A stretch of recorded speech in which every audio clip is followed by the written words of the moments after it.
Hello everyone, I'm Chestic44, also known as Balai, and welcome to this Let's Play of Citizen Sleeper 2. Last episode, we've gone through this location here a bit. Done some more exploring. This place is leaking out water, which is freezing, and needs people to help fix the water freighter. We did a little bit. Next cycle we'll do some more. We've also fully explored the upper dock area, where we found a signal station where we can do some help to get some money if we need to. And a gambling hall, which, I mean, we'll do it eventually, but it's going to take a while. We also found someone who's willing to work for us, and we found someone who wants our help as a courier. But there's still more that we need to do. For now, end of the cycle. We'll get a few cryo out of this. Oh! You awake to the sound of blaring proximity alarms. You quickly unstrap from your bunk and dizzily glance around. Lane? Bounty hunters? You kick off and glide to the door. As you do, Bliss pops their head around the corner. Sorry. They look a little sheepish. In all honesty, not my fault. Your wiring's all backward. It takes you a moment to understand what's happening. You steady yourself against the door frame. Seriously, Bliss? Bliss looks down. I said sorry, I'm handling it, they mumble. It takes you a while to get ready and drift down to the mess to see what's happening. By then, Bliss has turned off the alarms.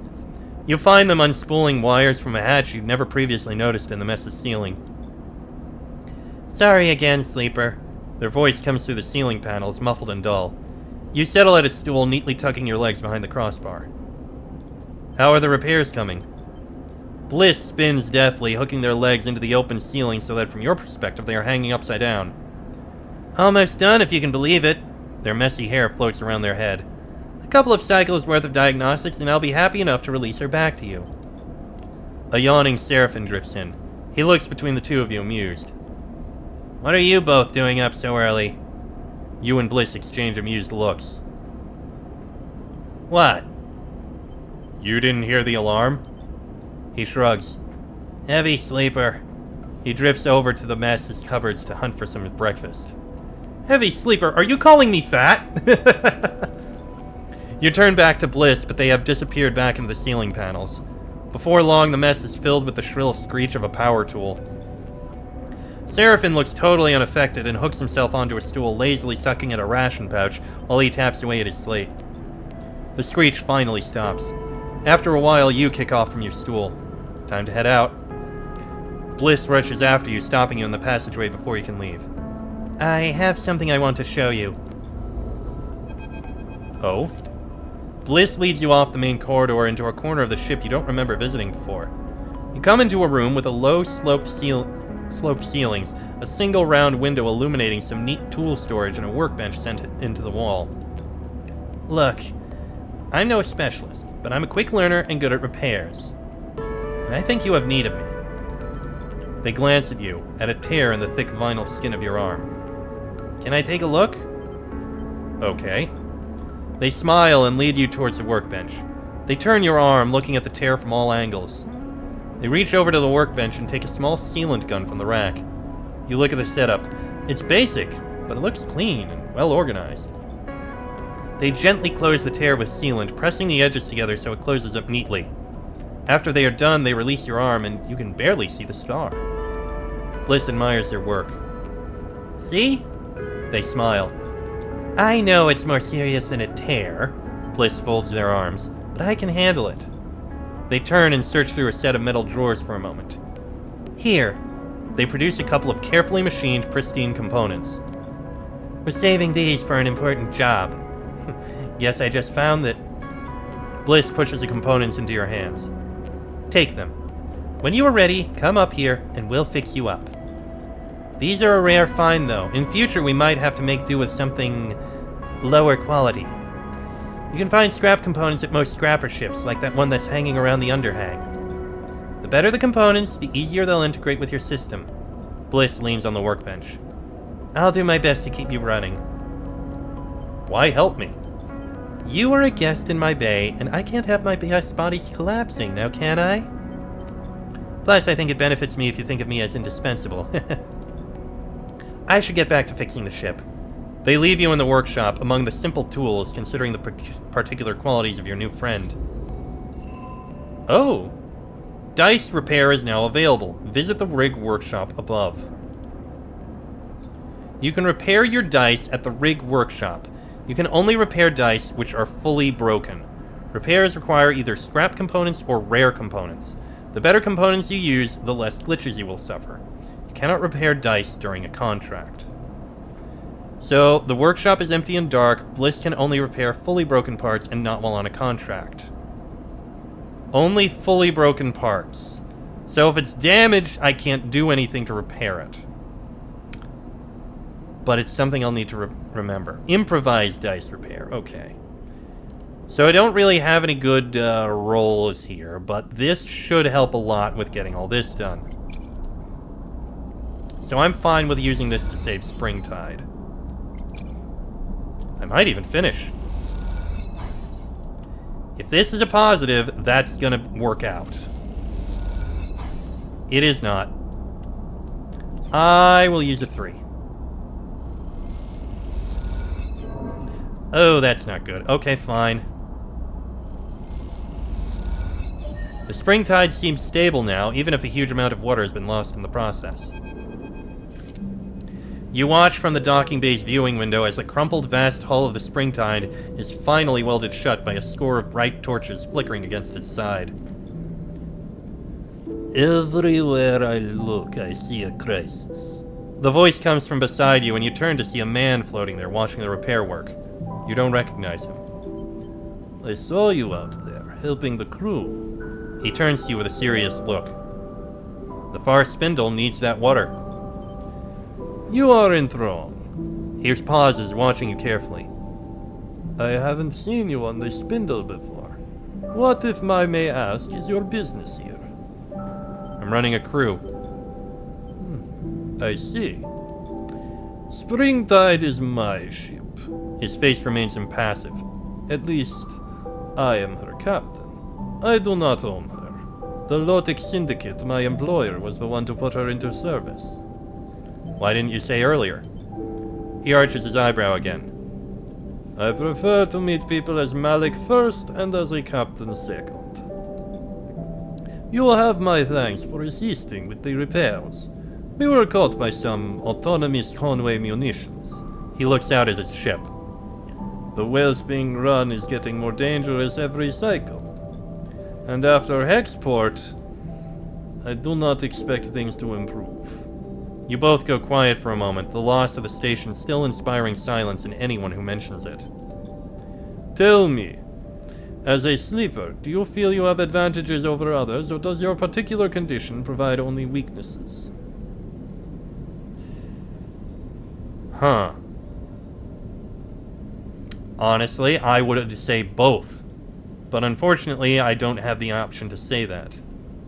There are many downsides. Of course, but you are stronger, hardier, more capable than most humans. He gestures towards the Springtide. Your work on my ship only evidences your abilities. You far outperformed even my own crew. He looks to you, angling his head in deference. In conditions that are usually deadly. Sadly, despite even your good work, our losses have been great, and the administration at the Far Spindle are not happy. We are to be impounded here until the Lotic Syndicate fulfills the agreed water freight. He frowns at the crumpled-looking ship. This war continues to pressurize the belt. What will you do? This is where you are needed, Sleeper. Malik folds his arms. My crew tells me you have a ship. You have workers. This is what I need. As we fled from the Conway attack, our navigator registered something of great interest. A water-rich asteroid, one I believe is previously unknown to the syndicates. He comes a little closer. For now, I have sworn him to secrecy, as I must you. But if this asteroid could be surveyed, its value confirmed, it would more than make up for the shortfall of the Springtide. How does this involve me? Patient Sleeper, I am coming to that. I want you to survey the asteroid for me. It is a simple enough job, but its location, so close to the edge of the wash, is problematic. However, you have shown yourself to be very competent. If you are careful, there is no reason you should have problems with Conway, or any other hostile party for that matter. What do you mean by hostile party? Malik shrugs. The wash is where the orbits of the inner system and starward belt conspire to bring vessels, objects, and all kinds of wanderers together. It is a territory of opportunists. I will, of course, reimburse you with a portion of the fee the Farspindle administration are withholding from me. 250 cryo is my offer. How will your employer feel about that? The Lotic Syndicate only cares that its water is delivered and its fees paid. I am free to make sure this happens in a timely and efficient manner as I see fit. Malik passes you a thumbnail drive. Here are details on the tests I need you to run for the survey. A sample core of ice from deep within the asteroid should give you enough material to work with. You notice a member of the Springtide's crew waiting quietly at a distance, and Malik nods to them discreetly. This is a delicate matter, Sleeper. Survey the rock, and on your return, broadcast the results to my personal terminal. The frequency is in that data. He pauses, meeting your eye. The results go to me. Only to me. Then once the matter is resolved, you will be paid. I am needed. He nods to the crew member. But I expect you have all you need. I have enjoyed watching you work, Sleeper. Impress me again. And with that, he bows a little and drifts away to meet his crew member. After watching him go, you turn back to the Springtide, still impressive despite being scarred with curls of ice and shiny with fresh welds. You imagine any captain of a ship like that has been through a lot to get where they are. That makes him a valuable ally, or a dangerous adversary, depending on where you are. You hope with Malik you can find your way to being the former. Okay.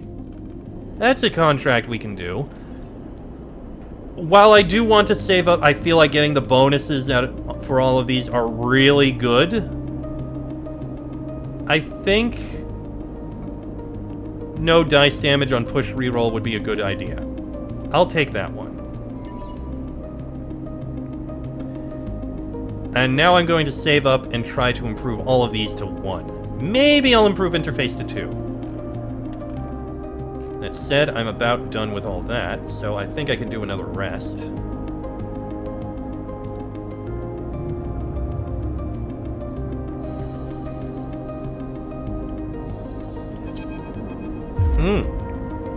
You jerk suddenly awake.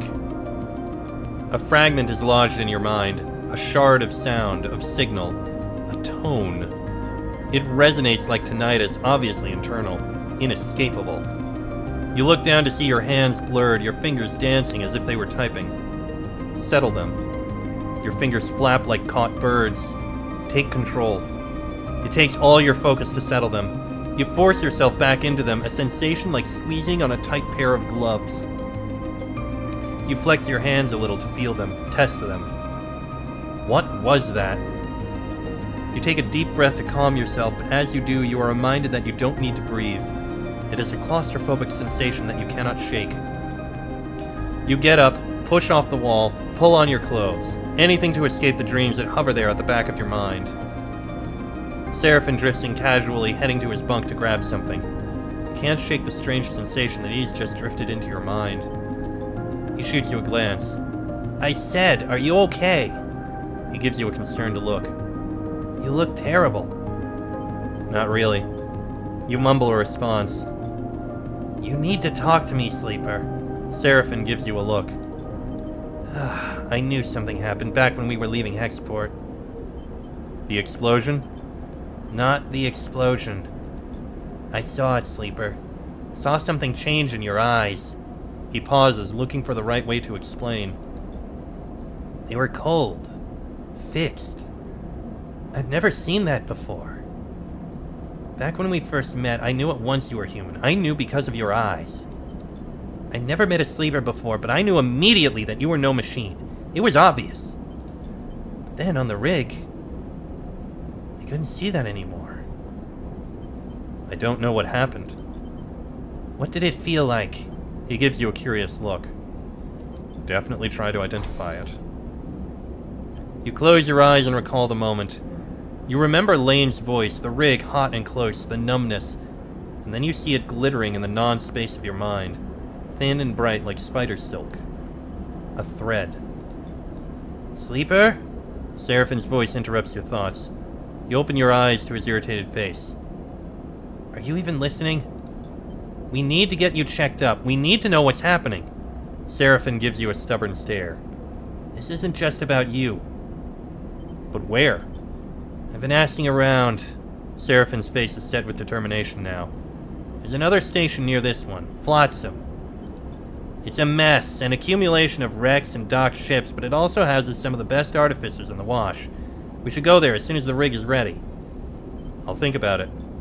You can't do it for yourself, do it for me. Please. Look, I know I don't know what it is like to be a sleeper. I understand there are things you can't tell me, can't show me. But I do know how fear can keep you from doing what you need to do. I'm not going to nag you about it. But it needs to be done. He passes by you as he leaves the bunk, squeezing your shoulder as he does, leaving you to your thoughts. You finish getting dressed, feeling your body, its strangeness, even though you wish you didn't. At the very least, you think you need to find someone who can stop you falling apart. Maybe Flotsam is not such a bad idea. You push the thought to the back of your mind. There's a cycle ahead and the rig isn't ready. When it is, then you'll see. Sleeper! Cadet drifts from the shadows outside Bliss's bay, looking around nervously as she approaches. Seems like I'm going to need to call in that favor. Her face is pale and deathly serious. I have remembered what it is that she reminds me of, appearance-wise. Okay, less remembered, more I had to look it up in another way, but... Am I crazy? Or is it just because of the hair and the position she's in? I feel like she looks like Spike Spiegel from Cowboy Bebop. Tell me I'm not crazy. Are you okay? She doesn't seem to hear you, distracted by a group of spacers gliding noisily down the passage behind her. She waits until they pass. Someone hit stripline. No idea where Kamal is. Bunch of goons tearing the place apart as we speak. She screws up her face in pain. Even tried to grab me, but those muscleheads are slow. Wait, why? Remember that package I asked for your help with? The one that was bothering me? Remember you mentioning it. I reckon it's got something to do with it. The job was a bust, an express run all the way to the underhang. But when I got there, no one home. She is whispering now, leaning closer. Place was smashed up, like someone got there first. Should have dumped the package and run, but I brought it back like a good girl. Stashed it in a safe spot at Stripline. Thought the sender might come to recover it, and when they didn't, well, I got curious, popped it open. Stupid thing to do. Inside was a drive encrypted to hell and back. When I ran into you, well, I heard sleepers are good with data, with tech, so I thought you might be able to take a look at it. Now Stripline's trashed too. Here's the thing. She glances around. Back when I popped it open, I noticed the drive had a dispatch marker. Export. Could it be connected to export getting atomized? Yeah, that's where I'm at too. This thing was sent out from there just before it got cooked. And with the kind of attention I've been getting these past couple of cycles. She slips a hand terminal from her bag, taps a couple times, and holds it up to you. Cadet stares out at you from the screen, straight-faced and pale. Beside her picture, you see in block capitals, Spindlejack KD754 in breach of FAR spindle codes B12 plus F34. Reward for information leading to capture. Considered dangerous. Dick has blasted it out on the transit channels. Every Spindlejack hauler and freight carrier is going to be watching for me. She pulls back the hand terminal angrily, stuffing it away in her bag. Something's going on. Anyone who can help? She looks away. Spindlejacks don't make friends easily, and now all the couriers I do know are looking to turn me in for a payout. She snaps her head to the side, her eyes flashing with anger. Why do you think I'm here? It's time for that favor, Sleeper. She meets your eye. My connections are burned. Hell, my whole career is gone. I need to fight back. If I walk away, there's nothing to walk to. I need your help. What can I do? I need you to get the drive. She takes a breath. If they want it that much, then I can use it to buy my way out of this shit show. And I tucked it away somewhere safe, so my guess is they haven't got it yet. You just slip in, I'll give you the location, and put the thing out. Should be simple. So why don't you do it? They're gonna be watching for me, as is everyone in the transit tunnels. I couldn't make it past the core. Look, this thing turns out to be worth something, you'll get your due. All I want is my life back. The drive is in the workshop. There's a loose panel behind the airbike rack. She leans in. It's taped to the back of the fuse box inside. I got to keep heading down Spindle to the overhang, past the end of the transit tunnels. No one will rat me out there. She glances around. I'll come find you when it's done. I still got some network access. I'll know when you go in. She winks, offering no further explanation. My bike's locked up nearby. I'm gonna hop. Do me this favor, then we're in the clear. Stay safe. Doing my best, sleeper. She gives you a mock salute. She slips back into the shadows, and a few moments later you hear the percussive pulse of an airbike accelerating away. You know at least what it's like to be on the run, to flee for your life. And in that you feel an empathy, a connection with Cadet. But from every other angle this thing looks like bad news, the kind a sensible person would steer well clear from. And perhaps you would still steer well clear if it wasn't for one detail that is stuck in your mind. The drive is from Hexport. Is all that enough to send you down to Stripline in search of that drive? Only time will tell. So, there's Stripline. To get the drive that Cadet hid in Stripline Express, you'll need to find a route past those searching for it. The Rent-a-Thugs Cadet mentioned are guarding Stripline while they search for the drive. Better scope them out before heading in. Or, Stripline is nested among other units, each with a mess of ducts and access passages. There must be a back door or a way to make one. Well, we'll deal with that later. For now, we can still explore the underhang, and I feel like I should. We can help the residents. You help a family unit with urgent repairs, and as thanks, they feed you and answer all your questions about the underhang. And if we wander... Long zero-G tunnels lead to small public bays where people gather and chat. There's something charming about this place.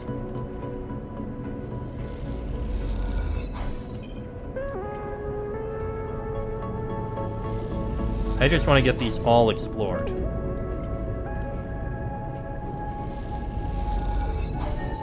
There we go, minor drive complete.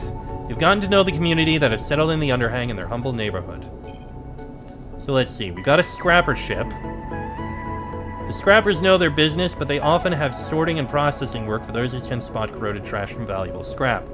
We can buy scrap components. The scrap components are bundled up in nets, most of them corroded beyond use, but with a careful eye, some good ones can be picked out.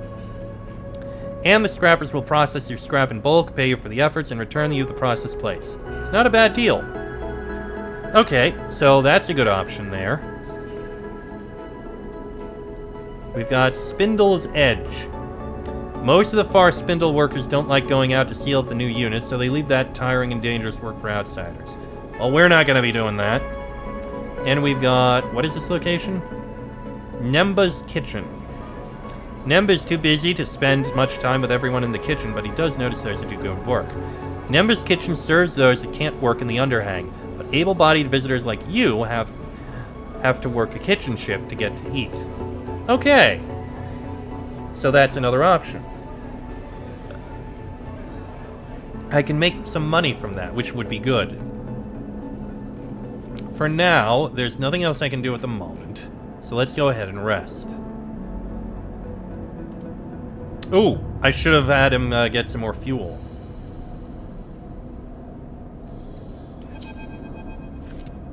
As you drift lazily down to the ship's mast, you hear raised voices. You steel yourself for a moment at the entrance, then slip inside.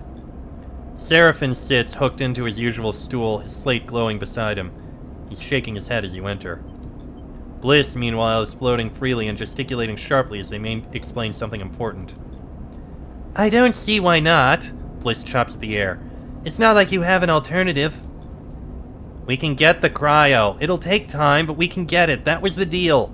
Seraphin speaks calmly, trying to placate Bliss. "Oh, Sleeper!" Bliss spots you entering, and they turn to Seraphin. "Let's see what Sleeper thinks about it." "About what?" They both fall silent for a moment. Seraphin sighs. "The rig's ready, Sleeper." Bliss gestures around the mess. "I've fixed it. Hell, I've improved it. She's purring thanks to me. Now, wouldn't you say, having done such an incredible job, I deserve to be paid properly for my work?" A calculated look crosses their face. "A refit and retune like this would typically cost my clients hundreds of cryo, even if I was feeling charitable." Seraphin sighs loudly. He knows where this is going. "See, I could make you pay, and maybe you could even scrape the cryo up, but not without taking a contract and taking the ship off station, leaving me in the lurch."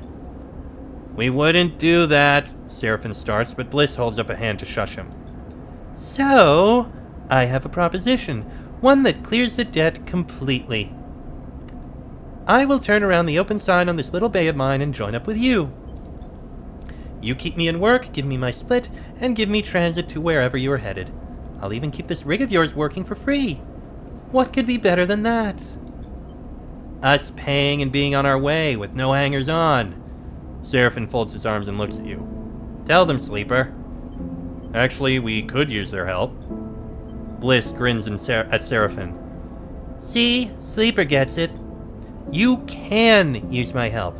I'm an excellent engineer, a tidy shipmate, and a half-decent chef. I'm done with Farspindle. I'm done taking not enough jobs for not enough cryo on a station where I know nobody. You're welcome." Seraphin holds up his hands. "Look, we appreciate it, but we are on the run, Bliss. Trust me, you're better off here." He gives him a serious look. "Even telling you this could put you in danger." Bliss pauses. Then they start laughing. "On the run?" They shake their heads, smiling. "You expect me to be scared off by that goofy shit?" "I mean, it's true." Bliss just shrugs. "This system is at war. The belt is spiraling into a crisis. Everyone's got something. I know you were at Hexport." Seraphin looks at them open-mouthed, searching for a retort. "What happened there? Who's to say it won't happen here? I'm not sitting around watching this all play out any longer." They take a deep breath. "Something has to give." Bliss turns to Seraphin. "Look, you've done your due diligence, or whatever. You're on the run. I've been warned. I accept the risks. That's it. At the end of the day, your ship is clamped into my bay, so unless you know my encryption protocols, there's not much left to discuss." Seraphin shakes his head, a small smile crossing his face. "They've got us there." He looks at you and then at Bliss. "Looks like we've gained a crewmate." He unhooks from his stool. "But I'm moving to the engine room." And he drifts off towards the bunks to gather his things. You and Bliss exchange a nervous look. "Sleeper." "Welcome aboard." Bliss smiles and gives you a half-hearted mock salute.